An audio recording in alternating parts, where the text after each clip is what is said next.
The Xylothian Empire had been cataloging sounds across the galaxy for approximately 7,000 standard cycles, which was either an impressively long time or a cosmic eye blink, depending on whether you were the species doing the cataloging or the species being cataloged. The Universal Sound Database, housed in a station that looked like someone had stuffed a library inside a geodesic dome and launched it into orbit, contained everything from the mating calls of crystalline entities who reproduced by harmonizing at specific frequencies, to the grinding death screams of collapsing neutron stars, to the absolutely baffling collection of noises that humans apparently called music. Observer Unit Designation FH-847, who privately thought of himself as Hen because 47 character designations were tiresome, even for a species that communicated partially through bioluminescent patches, sat at his monitoring console and contemplated the absurdity of his assignment.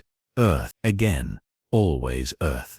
The planet that had been generating more acoustic anomalies in the past century than most civilizations produced in a millennium. He tapped 3 of his 7 fingers against the console, producing a rhythm that roughly translated to profound bureaucratic frustration in Xylothian body language. The monitoring station itself was invisible to human detection, which was not particularly difficult, since humans were still at that adorable stage of technological development, where they thought cellular towers were the peak of wireless communication. The station hung in what humans called a Lagrange point, which the Xylothians called that convenient spot where gravity takes a coffee break, and it had been dutifully recording every sound on Earth's surface for the past 60 years.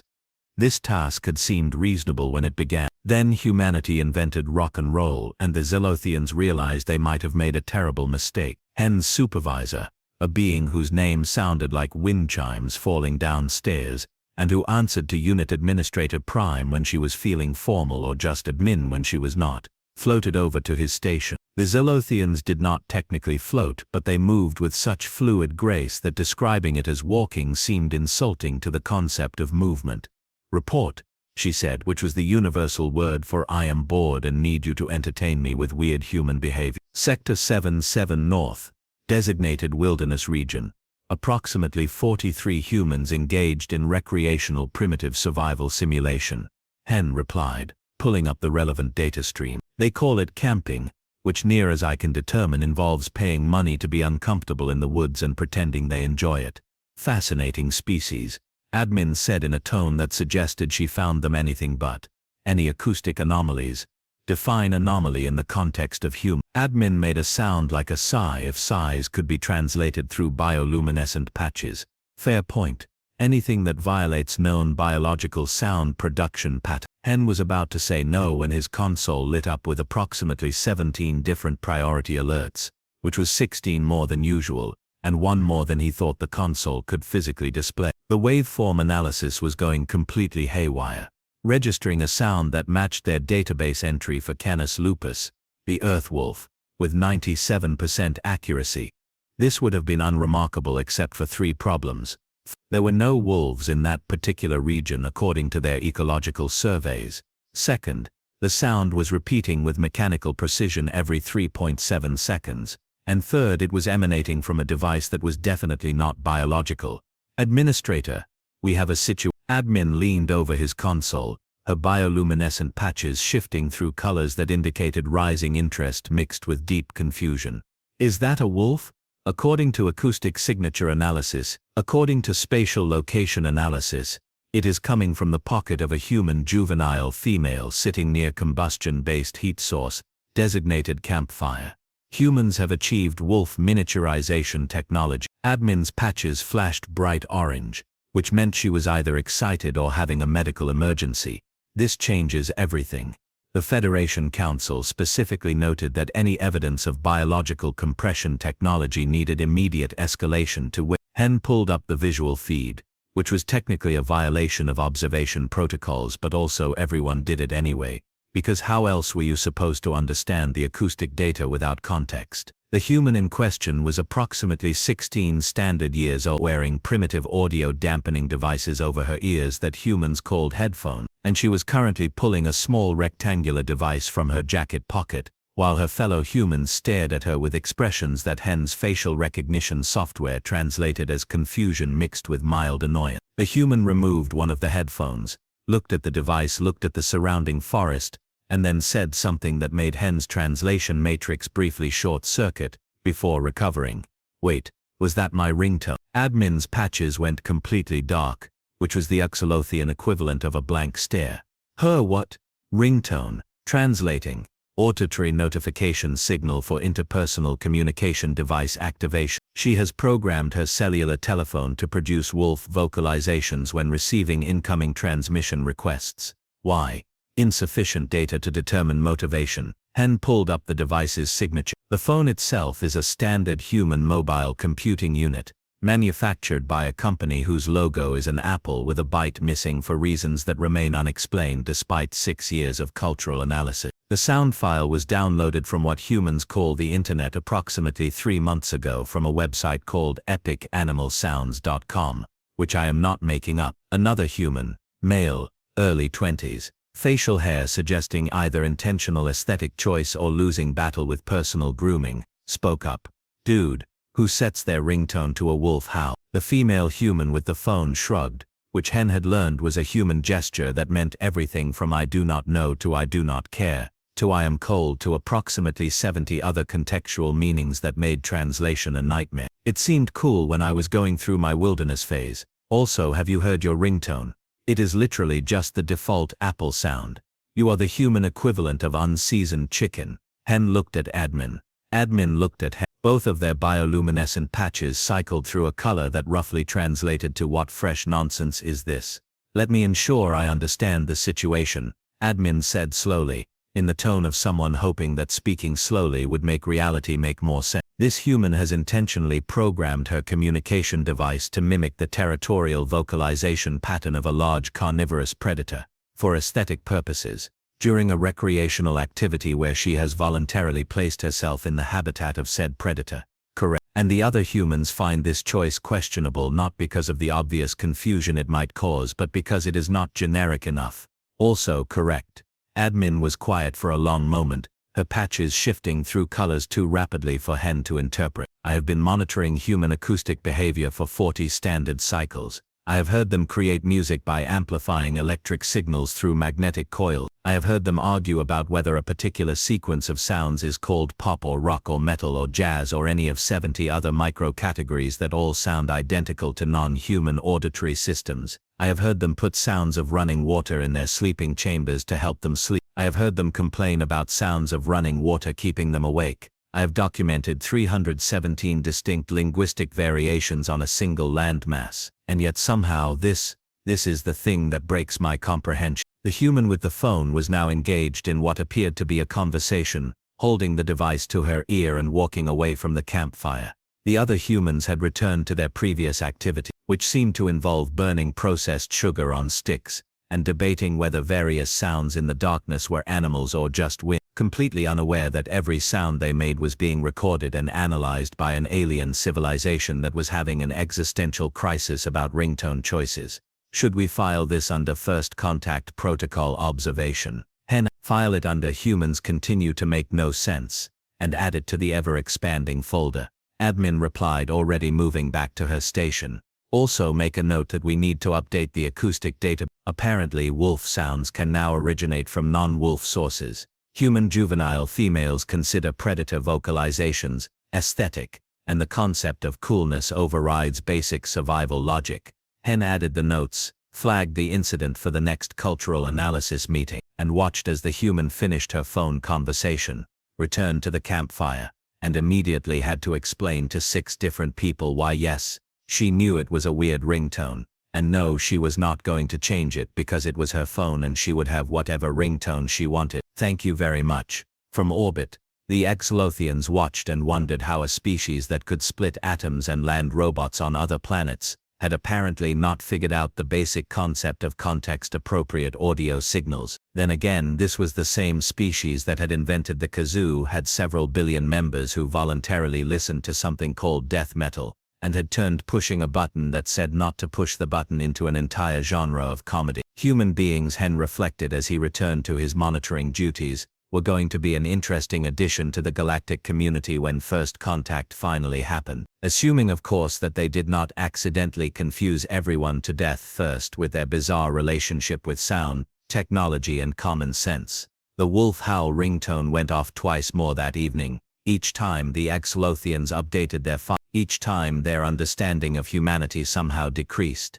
The emergency session of the Xylothian Acoustic Analysis Committee convened approximately 4 hours after the ringtone incident, which was 3 hours and 59 minutes faster than their usual response time to anything. This alone should have indicated to Hen that someone somewhere in the administrative chain had panicked. The committee consisted of 7 specialists in xenoacoustic behavior, each more decorated and pompous than the last, and all of them manifesting the particular shade of bioluminescent purple that indicated deeply entrenched academic stubbornness. Chief Analyst Wex, whose full designation took longer to say than most doctoral dissertations took to write, pulled up the audio file and played it for the 17th time. "The precision is remarkable," Wex said, his patches flickering with what Hen had learned to recognize as the colors of someone about to propose a completely unhinged theory with absolute confidence. "Mechanical wolves.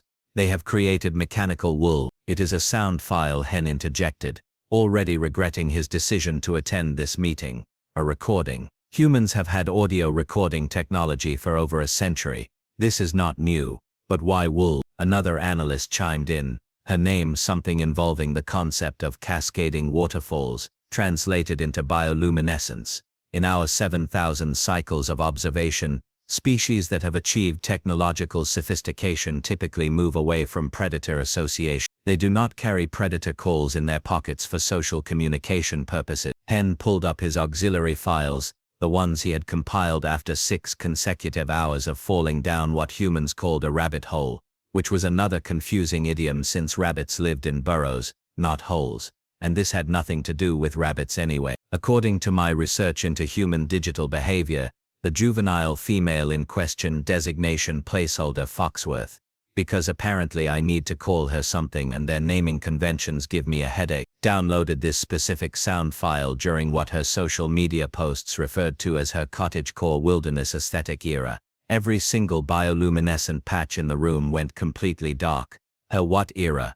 Wex asked. "Cottagecore. It appears to be a human subcultural movement involving romanticized agrarian aesthetics, bread baking and pretending they would enjoy living without modern technology while simultaneously posting about it using modern technology. The wilderness phase involves significant consumption of media featuring animals, forests and survival techniques, none of which she has actually applied to her life except for this ringtone. So this is not a practical choice," Wex said slowly, his patches now cycling through a color Hen did not have words for. "This is aesthetic, decorative. She has chosen to be orally associated with a predator, because she thinks it looks nice. Sounds nice technically, but yet." Another analyst, whose designation Hen had given up trying to remember after the 14th syllable, brought up a holographic display showing approximately 9,000 other ringtone options that Foxworth could have chosen instead. "Humans have access to billions of sound, musical compositions, synthetic tones, recordings of their own vocal patterns, and this individual selected an apex predator territorial warning. The psychological implications are staggering." Back on Earth, blissfully unaware that her phone choices had sparked an interstellar academic crisis, Foxworth sat on a log near the campfire and contemplated the reality that her best friend had called her at 10:30 at night to discuss whether a boy named something generic had looked at her weird during chemistry class. The conversation had lasted 7 minutes and had contained 0 actionable information, which was about average for their phone calls. "You know," said one of the other campers, a gangly boy named Edison, who had insisted everyone call him Eddie even though Edison was objectively cooler, "if you kept your phone on vibrate like a normal person, we would not have thought a wolf was about to eat us. If a wolf was actually going to eat us, you would know because you would be getting eaten, not because you heard a polite warning howl first," Foxworth replied, poking at the fire with a stick. "Wolves are not exactly known for their courteous advance notification system. Still, your face is weird, Eddie." The conversation, as most camping conversations did, devolved into a debate about whether the thing they had heard earlier was an owl or just the wind. whether the tent stakes were secure enough to withstand mild breeze conditions, and whether anyone had remembered to properly store the food where bears could not access it. This last question resulted in a moment of collective panic before someone confirmed that yes, they had handled the bear bags, and no, everyone could stop imagining headlines about stupid campers getting mauled. Above them, the Xylothians recorded every word and became progressively more confused. They are aware of the predator danger, noted an analyst, whose specialty was threat assessment psychology. They have taken preventative measures against ursine interference with their food supplies. They understand their vulnerability in this environment, and yet the acoustic predator simulation remains in active use. Perhaps, Wex suggested, his patches brightening with the illumination of what he clearly thought was brilliant insight. This is a form of auditory camouflage. By mimicking wolf vocalizations, humans signal to actual wolves that the territory is occupied, thus preventing confrontation. Hen pulled up the relevant biological data. Wolves communicate through complex vocal patterns that vary by pack, region, and social context. A single repeated howl from a stationary source would not register as territorial behavior to an actual wolf. It would more likely register as confusing, and wolves generally respond to confusion by investigating rather than retreating.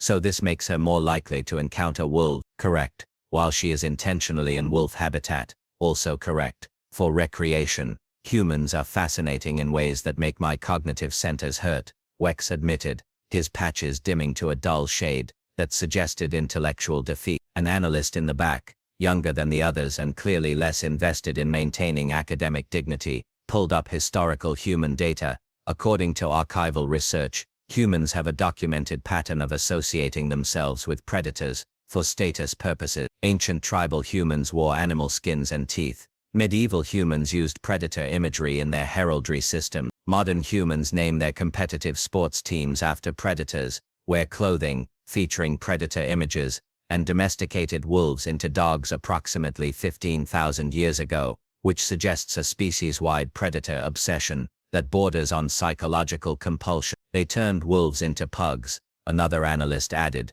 pulling up comparison images. Look at this. This is what 15,000 years of selective breeding produced. They took an apex predator and created whatever this is. The image of a pug filled the holographic display. Every Xylothian in the room stared at it with the kind of horrified fascination usually reserved for cosmic anomalies. That is an abomination against nature, Wex said flatly. Humans call them adorable and dress them in tiny clothing, Hen added, because if he was suffering through this meeting, everyone else was suffering with him. Back at the campfire, Foxworth's phone went off again, the wolf howl echoing through the trees with perfect digital clarity. This time she just held it up so everyone could see the screen, which displayed her mother's contact information, and a photo of her mother looking disapproving, which was apparently her mother's default state. Taking bets now on whether this is a check-in call or a have you died yet call, Foxworth announced. With your mom? Definitely both, Eddie replied.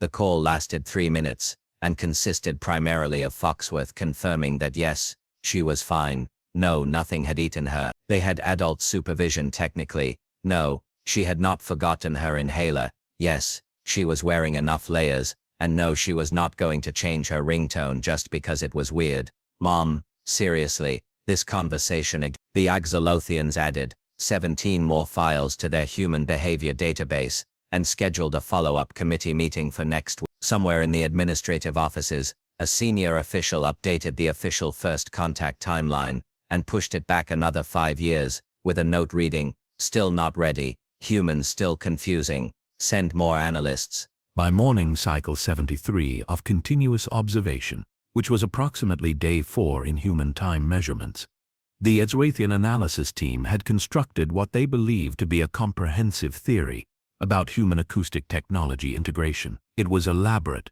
carefully researched, and completely wrong in every possible way. What we are witnessing, Wex announced to the assembled committee with the kind of confidence that preceded spectacular academic failure, is evidence of totemic consciousness transfer. Humans have developed technology that allows them to carry the spiritual essence of predator species within their communication devices, thereby absorbing the predator's strength and territorial authority. Hen looked at his console, then at Wex. Then back at his console where the human-designated Foxworth was currently using her phone to take photographs of a particularly photogenic mushroom, while her companions argued about whether it was safe to eat, or, and I am just suggesting this as an alternative theory, she thought it sounded cool and gave it exactly zero additional thought beyond that initial impulse. Impossible. No technologically advanced species makes arbitrary decisions about acoustic signatures without cultural significance. Counterpoint: humans.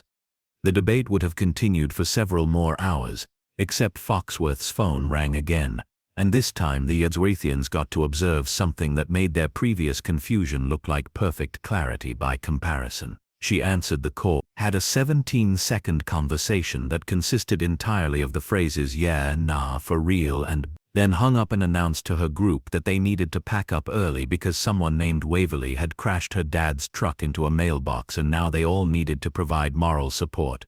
"What just happened?" asked an analyst who specialized in human linguistic patterns and was currently questioning every career choice that had led to this moment. "Communication occurred," Hen replied, scanning through the audio file. "Words were exchanged. Information was transmitted. Understanding was achieved despite the fact that by any reasonable linguistic analysis that conversation contained zero substantive content. But what did it mean?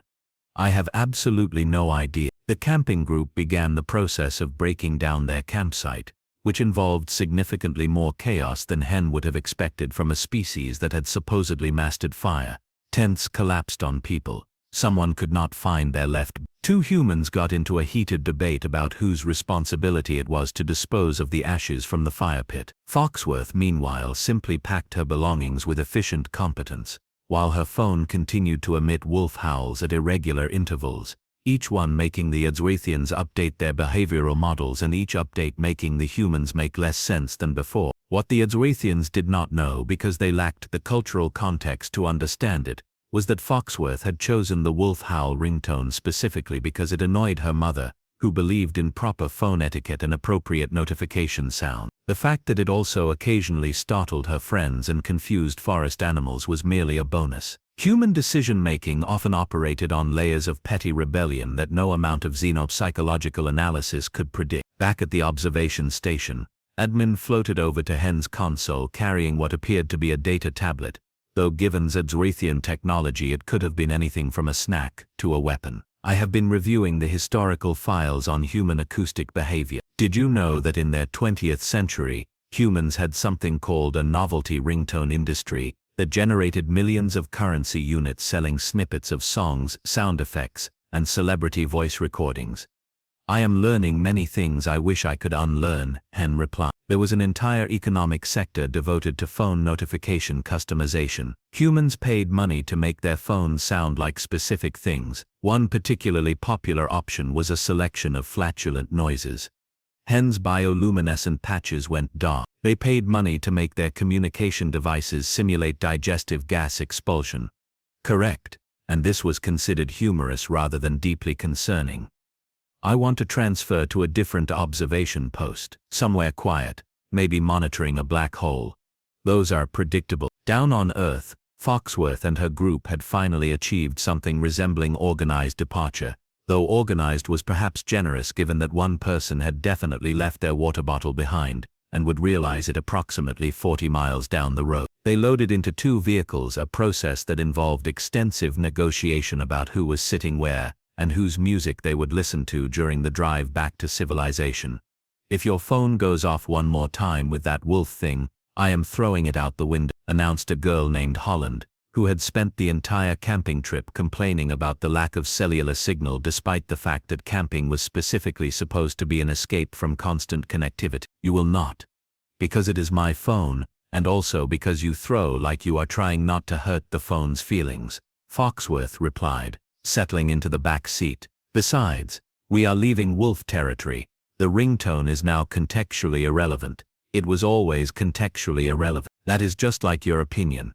The Xylothians recorded this exchange and filed it under conversations that technically occurred in a recognized language, but somehow contained zero useful information. Their cultural analysis algorithms were starting to return error messages, which should not have been possible since the algorithms had successfully decoded 317 other species' behavioral patterns without difficulty. Wex called another emergency committee meeting, this time involving specialists from the Comparative Xenopsychology Department, the Cultural Anthropology Division, and one very confused intern who had accidentally wandered into the wrong conference room, but was too intimidated to leave. The holographic display showed a compilation of every time Foxworth's phone had gone off during the camping trip, creating what amounted to a concert of wolf howls at irregular intervals that sounded less like predator communication and more like an avant-garde musical composition. I have consulted with experts in totemic practices, ritual behavior, and symbolic representation,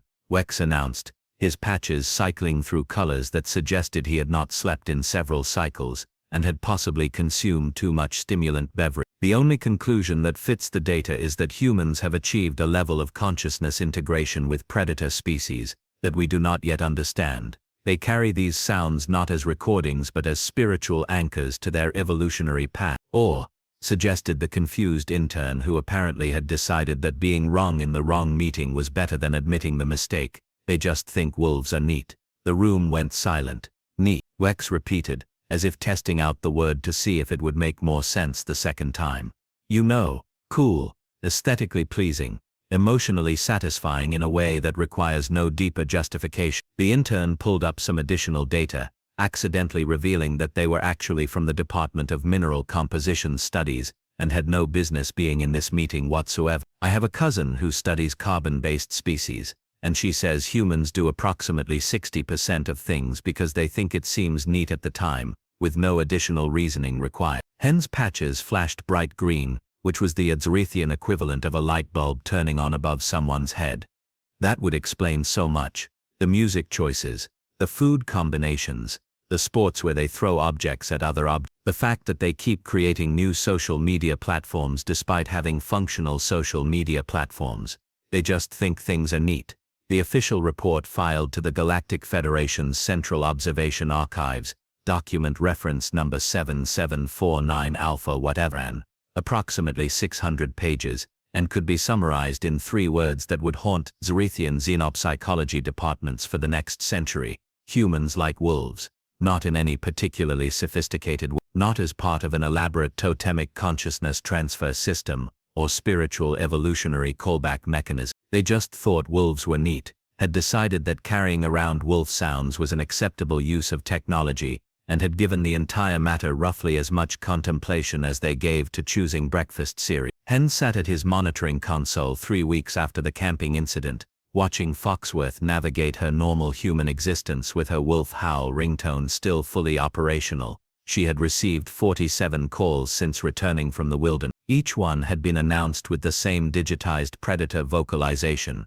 Not once had she demonstrated any awareness that this might be unusual. The committee meetings had finally stopped after Wex grudgingly accepted that sometimes the simplest explanation was that humans operated on whims, impulses, and aesthetic preferences that defied conventional analysis. The Xylothians had updated their observation protocols to include a new category, labeled inexplicable human behavior, motivated by nebulous concept of neatness, which was now their fastest growing data classification. Admin materialized beside Hen's station, her bioluminescent patches, showing colors that suggested resignation mixed with something approaching amusement. The Federation Council received our report on the wolf ringtone incident, and they have requested we stop sending them reports about human phone customization choices, because apparently we have filed 93 separate incident reports about ringtones, notification sounds, and alarm configurations in the past standard cycle alone. In our defense,